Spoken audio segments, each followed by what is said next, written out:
Welcome back, everyone. My name is Dr. Pamela, and today we are going deeper into a powerful topic that touches the heart of fertility, emotional health, and ancestral healing. So this topic still focus on call in a baby. So we are exploring the complex nature of forgiveness, not as a weaknesses, but as an act of bravery and spiritual clarity. And as always, I have my brilliant colleague today, Dr. Erin, that will be sharing this powerful conversation with me, a powerful yet very tender conversation. Welcome back, Dr. Erin. Wonderful to be here. And I feel like we say this every time we begin. It is a powerful conversation. It's another layer of the onion. And as two providers, the more we talk about it, the more we keep rediscovering all the gifts and all the beauty that these things contain. So forgive us if every week we say, this one's going to be really good, because they are. And it seems like we keep inspiring each other. The more we talk about ways that we want to work with you guys, the more inspired we become to keep sharing all this stuff. So today we're going to talk about forgiveness, but mostly we're going to talk about apologizing and the power of apologizing. Apologizing, we associate it with feeling guilty or being ashamed, but that's not just what it is. So we want to start working on how we can heal some of those inherited wounds that have come from generations, how we can sever those ties.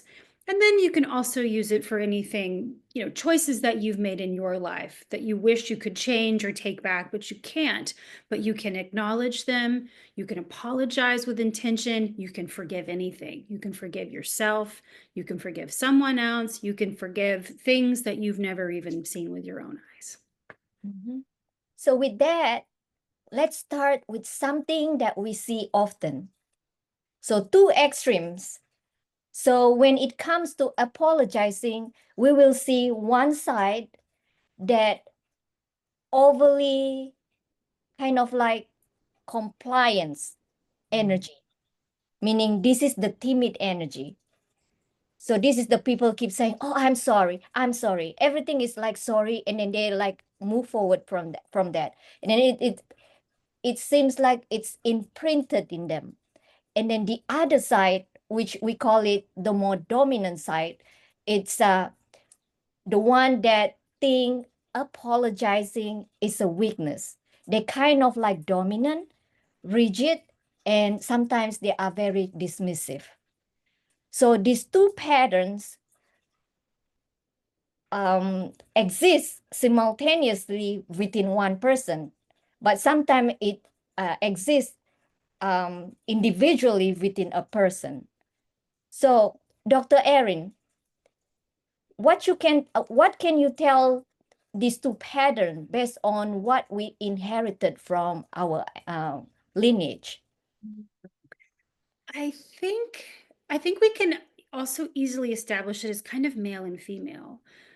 Traditionally and historically, men were not taught to apologize. They were taught to maintain that dominant young presence and to, as opposed to apologize, to just move on. And we still see this quite a bit in culture. So I think that's an inherited tendency, and that's partly what presently we're trying to teach men and boys, that it's okay to be softer, it's okay to be vulnerable, it's okay to apologize for those things, because previous generations just weren't really granted that. Apologizing was for the weak, and if you wanted to be strong, you just, you kept moving on. And then same thing on the woman's side, on the female side, especially, going back historically, when women were really treated more like property as opposed to partners. Women were taught deference. We were taught to be quiet, be small, sit in the back, walk behind your man. Whatever he did, you had to defend it. You just accepted what was given to you. And so we weren't taught to apologize because we were taught to be small and timid and shy and shameful. So the apology wasn't authentic. Apology was an act of trying to not rock the boat. It was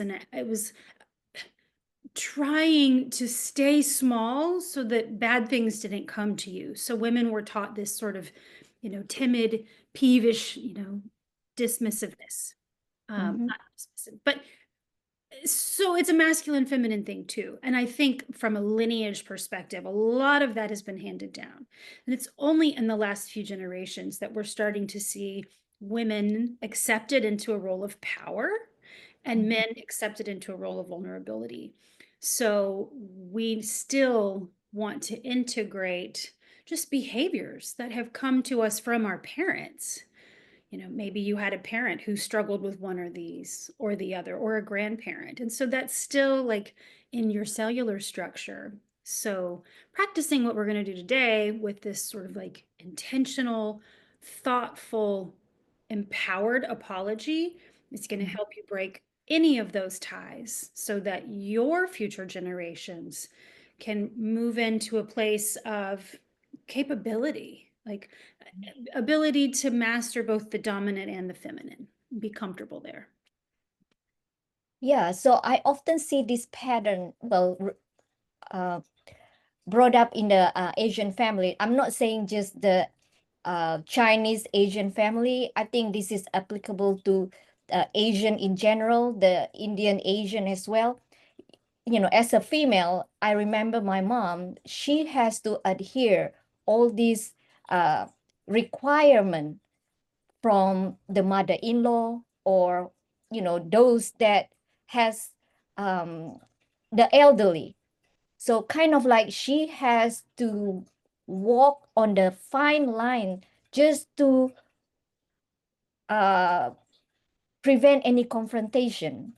So that's the timidity that I think, probably some of us inherited, and then without knowingly, right? So it's our job.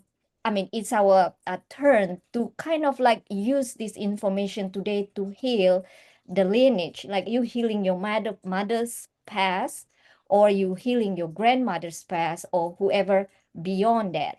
And there is one practices that really, really close, and it's very practical beside acupuncture, um, that myself and Dr. Erin were talking about, is the Hoponopono. So, Dr. Erin, can you tell us more about this Hoponopono? It's a Hawaiian word, but it's a very powerful therapy uh, to help us just not only to forgive ourselves, but to help us to move forward in life. Okay, first I have to practice saying it. Ho'oponopono. That's right. Mhm. Okay, Pamela worked with me quite a bit on Yeah. that. So, like she said, it's a Hawaiian practice. It's actually pretty well documented if you want to look for it. But it means to make things right. So, it's not an exercise in fixing anybody, it's not about fixing other people.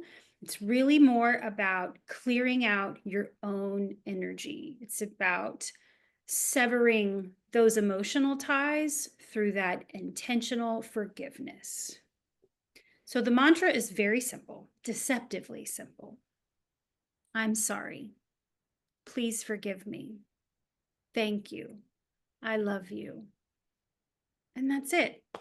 It's so easy, so simple, but it cuts through all the layers of storytelling and blame and ego, all the things that come with the emotions around wrong, being wronged, feeling like you've done something wrong. It just allows it. You don't have to acknowledge any of that.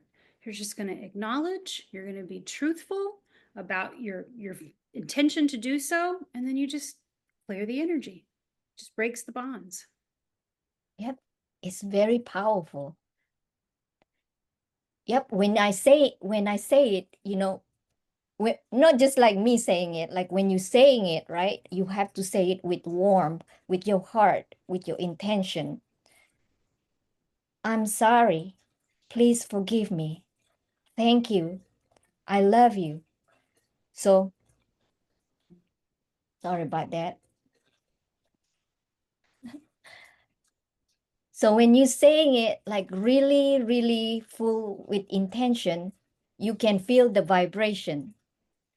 And with this, today, Dr. Erin is generous enough to guide us with a live demonstration on how to practice this Ho'oponopono ritual in your daily life. Okay, Dr. Erin? All right. So we've talked a little bit about this before. We're going to use that warming technique that we have touched on, the warming and welcoming. So if you have a hot water bottle, a hot towel, a heating pad, anything that gets nice and warm, even, but not too hot, don't burn yourself. So get that ready. And then today for demonstration purposes, I'm actually going to use this. It's one of those little eye patch things that has a heater inside. And so I actually went and warmed that up. If you don't have access to doing this lying down, you can do it seated like I'm going to show you. So take your warmth. If you're going to lie down, you want to lie down and put it on your low abdomen, below the navel, on the dantian area, that center point under your navel. And then put your other hand over your heart. If you're going to do warming of the heart, do the opposite. Put the warmth right over the chest on your heart. Put your other hand under the navel on the dantian. Feel the warmth. Just let the warmth relax you.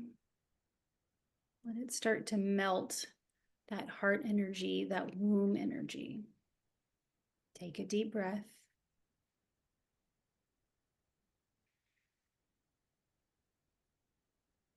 And then you're just going to repeat that mantra. I'm sorry. Please forgive me. Thank you. I love you.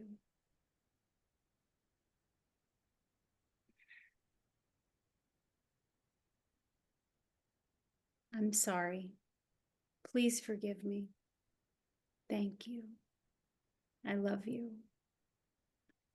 And as you keep repeating that, you can think about someone specific that you're guiding that to, your mother, your grandmother, something that's come up in your family story. You can think about an unborn baby that wasn't able to make it onto the planet with you. You can think about circumstances in your life that you feel like forced you, in a different direction than the one you were going. Anything that comes up, all you have to do is say, I'm sorry. Please forgive me. Thank you. I love you.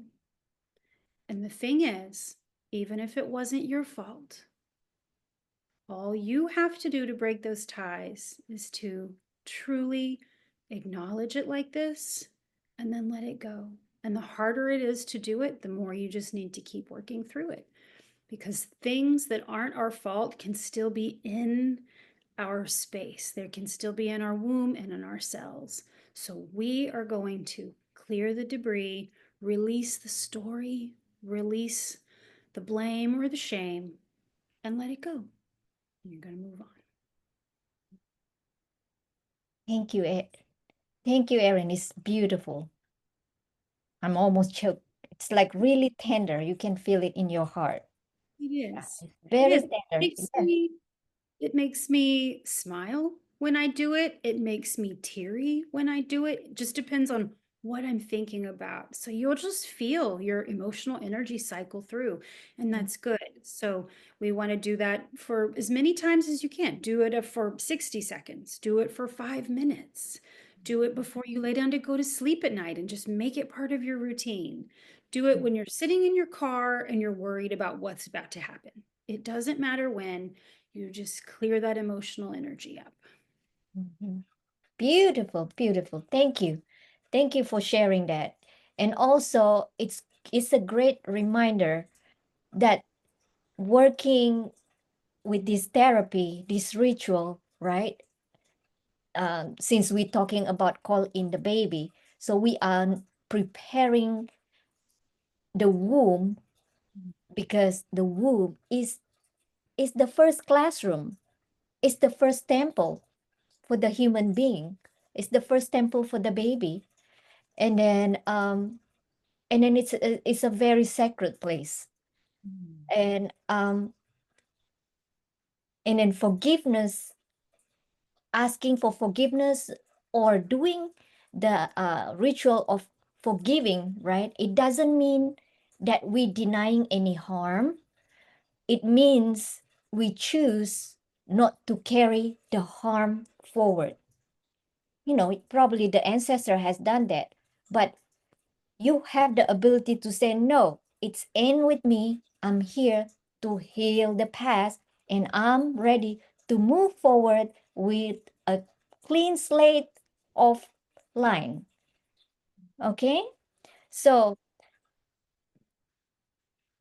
so this is our invitation. So you can practice Ho'oponopono for the next 7 days, and then let us know how it goes. And then you probably gonna encounter different experience, but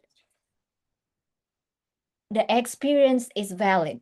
So make sure you acknowledge the past and ready to move forward.